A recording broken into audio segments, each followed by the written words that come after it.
What's up, everybody? Michael Walsh here. So I'm here to tell you that Islam Makhachev is almost certainly on steroids, and I'm pretty sure I'm going to catch some flack for that because I made a similar video calling out Khamzat Chimaev and how he almost certainly hopped on gear or upped his gear in either case, and I caught just a lot of hate for that. But I'm here to say the same thing about Islam, and my evidence is the same, which is that they both gave you the coded language that fighters give when they hop on gear or when they up their gear. And in Islam's case, it was, oh, I'm on creatine now. I've just never taken creatine before. I'm a professional fucking athlete who makes shitloads of money and has a coach and has a strength and conditioning coach and has a nutritionist. I've just never been on creatine before. And now that I'm on it, I'm just getting all these fucking gains. Yeah. And this is within the context of Islam being a strong dude. Like, I saw a video of him doing like a high box squat with, I think it was like 365. And that's not crazy. I mean, that's not impossible to do natty. I mean, I fucking did that. I did a set of 15 with that last week.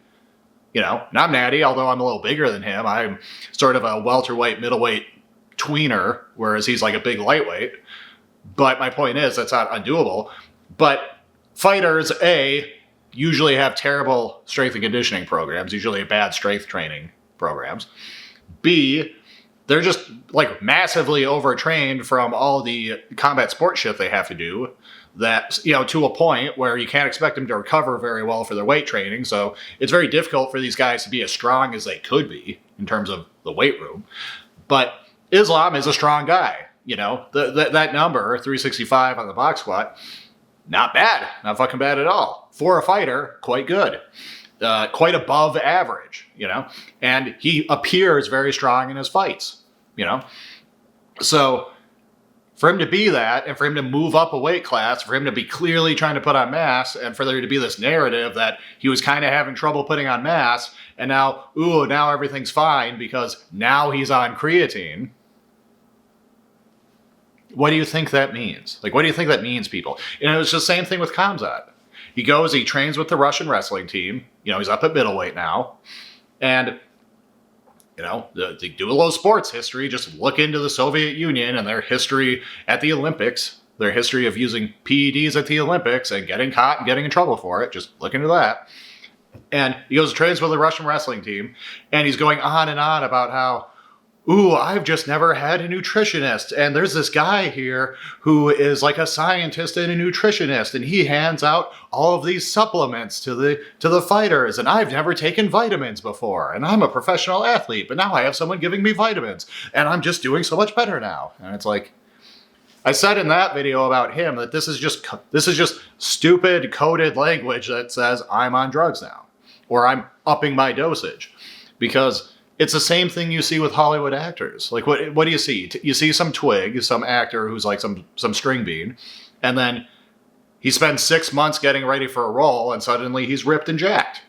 And then he gets on all the talk shows and he says, it was so hard. I had to work out 6 hours a day, and I had to eat 6,000 calories of chicken, broccoli, and rice, and it was so hard. And it's like, no. You didn't do any of those things. That's not how any of that works. Anyone who knows anything about weight training or fitness knows that's not how that works. No one's eating 6,000 calories of chicken, broccoli, and rice. No one's training 6 hours a day to like put on mass like that. None of that's how that works. What happened is they just hopped on gear and did like basic bitch weight training, and they got ripped and jacked in 6 months. That's what they did. And I don't mind that. I don't mind if actors use drugs. And I don't mind if athletes use drugs. Like, go look up a video I made called Why MMA Would Be Better with More Cheating and Steroids. It's called something like that. And I stand by that. Like, I think they should be allowed to take whatever they want. I think it should be untested. I think the sport is better when they're allowed to take whatever they want. Just look at Pride FC. Pride FC was all but encouraging them to use drugs, and it was awesome. You get better fights. You know, you get better finishes. The fighters get to fight at their best. They can recover from all the overtraining they're forced to do. You know, they heal from injuries better. They're less likely to be injured. You know, it helps offset what they have to fucking do to themselves to make weight. Like, the sport's better. Like, the sport is just better the more drugs that are involved. And instead of being prissy babies about it, we should just let them take their shit. You know? And, you know, I know that the Dagestani guys have, like very feral fans that'll leap on you as soon as you criticize one of them. And Khamzat's not even from Dagestan, but I just mean the Caucasus region, you know, Muslim wrestlers. But, like, you know, this isn't even an insult. Like, I'm fine if Islam wants to take his fucking drugs. Like JDM should be taking his. Like, if JDM's not on stuff, what's he doing? You know, like, what?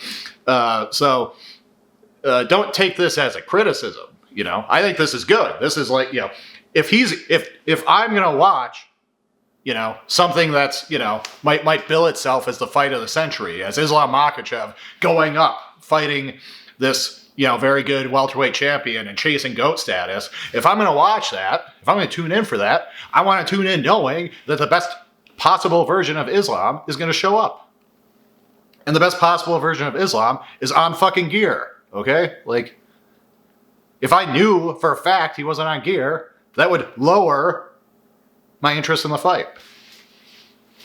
You know? So, to me, this is good. To me, this is like ooh, okay, you know, okay, now we're cooking. Islam's sending me all the right signals right now. You know, I don't want to hear, oh, it's hard to move up in weight. I'm having a hard time putting on mass. I want to hear that. I want to hear, ooh, I'm on creatine for the first time, and you know, what a turnaround. You know, that's what I want to hear. And so, this is good.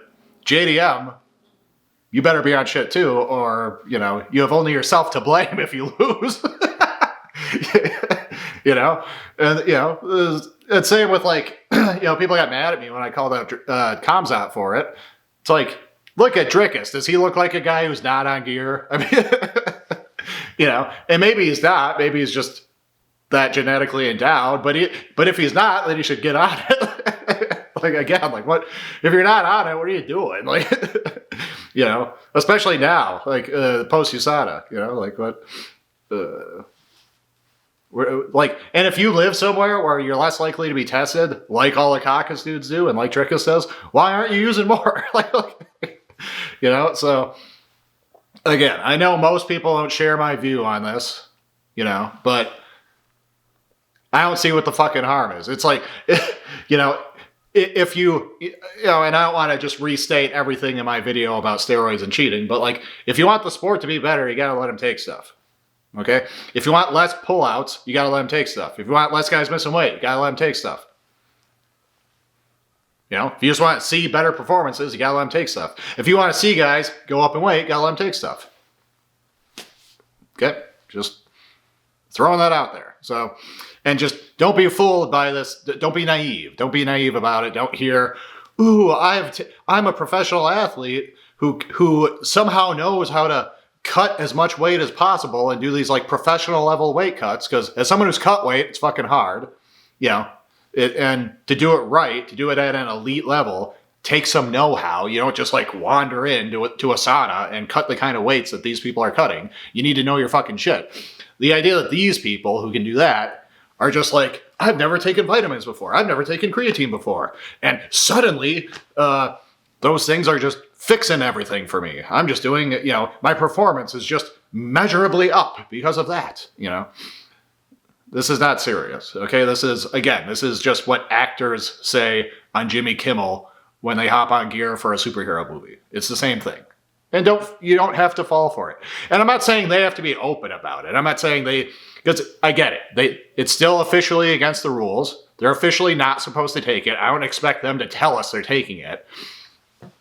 So I don't begrudge them the lie.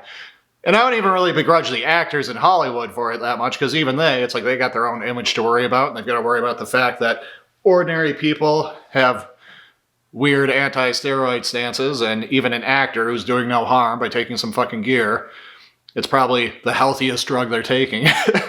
Like, even they will catch flack, and even they will have their image hurt by saying that they do that. So I get that. I'm not going to, judge them too harshly for it, but just be real as you watch as a fan, okay? Just don't bullshit yourself, and don't get caught up in this, like, honor bullshit about, you know, it being like foul cheating to be on gear and it being innocent and noble to not be. Okay, that's childish. And I'm just going to end by quoting Louis Simmons, the powerlifter and powerlifting coach. It's not against the rules to take steroids. It's against the rules to get caught taking steroids.